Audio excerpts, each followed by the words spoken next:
ito na ulam guys, natitira. Ito ay paksiw. Iluluto ko to ulit guys. I-recycle ko to pagluto kasi kakainin ulit itong paksiw ay nakakasawa. Para hindi masawa, ilutuin na ulit. Yan guys. Yung kawaling paglutuan. Ano natin kawali guys. Ihipuin na lang natin guys. Di katulad sa kuan. Yung ibang lutuan. Itong nilutuan ko guys. Itong nilutuan ko ngayon guys. Emprade cooker guys. Iba din itong kawaling pinaglutuan ko guys. Malapat. Medyo luma na ako guys. Pinat yung guys. Ay ito init na. So sa atin ito. Ay parang may buhok ito. So sa atin ito magprito guys.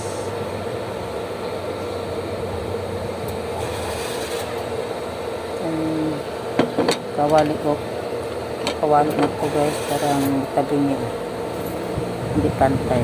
Ayun, tabingi dito na lang, ano natin dyan sa gitna ang tabingi. Ayan, itong emprade cooker guys, yan ang ilutuan ko ngayon. Naubusan kami ng gas guys, hindi pa nakabili ng gas ng tangki. Ito muna kami sa emprade. Ito muna ako nagluluto sa emprade at saka medyo mababa ang kuan nito guys sa sa gas tanke.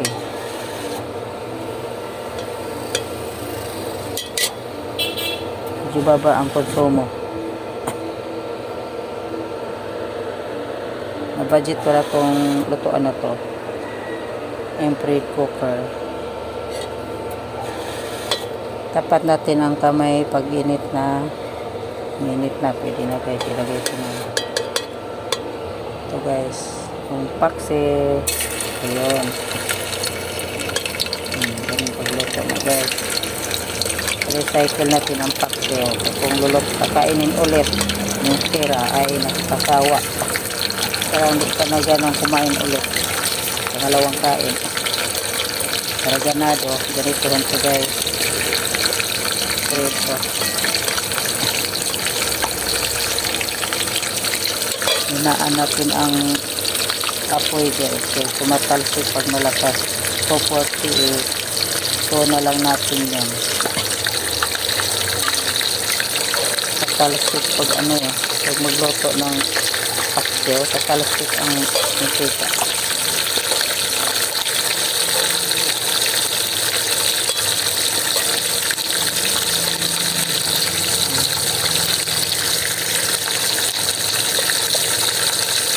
Ito nga galonggong guys.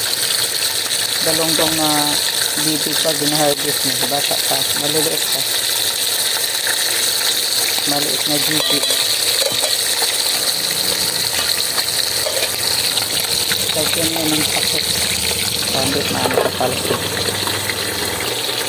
Babalikan yan guys. Kung malapit ng mag-brown na ang kulay. Kung babalik pa rin. Tingnan natin guys. Pero itong paksiw. Medyo na natin guys. Malakas na ako. 130. Kasi nagba-brown na. Pwede na itong balik pa rin guys. Pag ganito na, babalik pa rin na yun. Ito brown na. Brown na kulay. Balik pa rin na yan. Pag ganyan. Pag hindi pa brown, hindi pa pwede baliktaro. Kung kumapit pa, huwag mo na. Ayan, pag ganito na, ayan, pwede na yun. Natalsik.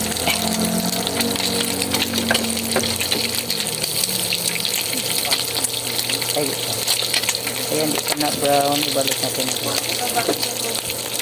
Ay, tumatakot. Babaan natin ito guys, tumatakot. Hindi na lang. Tumatakot pag matakas ang apoy.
Ito guys, ito na guys. Ang ating recipe na paksiw recycle. Pritong paksiw. Tikman natin ito guys ha. Ito ano, bawang. Malatong guys. Malatong ito guys pag i-brown. Sarap. Init ito guys ha.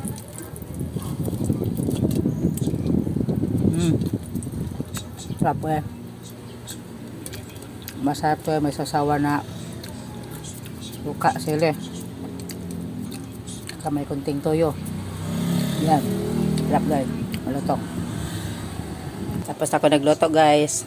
Ang paksiw na piniprito. Ayun. Pinakita ko lang sa inyo guys kung paano i-recycle sa pagluto ang piritong, ang paksiw na isda. Kasi nakakasawa talaga kung kakainin mo ulit, palagi kainin. Hindi nga hanapan ng paraan. Yung madalian lang. Kasama na marami namang paraan guys sa ang paksiw kung paano mo siya i-recycle sa pagluto. Yun lang madaling pagluto. Iprito lang. Yan na guys. At tapos na ang pagluto. At salamat sa inyong panonood guys at pagsusubaybay sa aking video nga gi-upload. Maraming salamat guys. Sana sana sa sunod video nga i-upload kayo, panoorin nyo, at huwag nyo kalimutan guys i-subscribe, i-click ang subscribe hindi pa kayo subscriber ng aking YouTube channel, at pakisubaybay lagi guys, at salamat sa inyong pagsusuporta palagi, at saka yung mga foreigners, thank you so much for always there to support my channel, always watching my upload video. Thank you so much. Thank you so much guys. God bless. Bye-bye.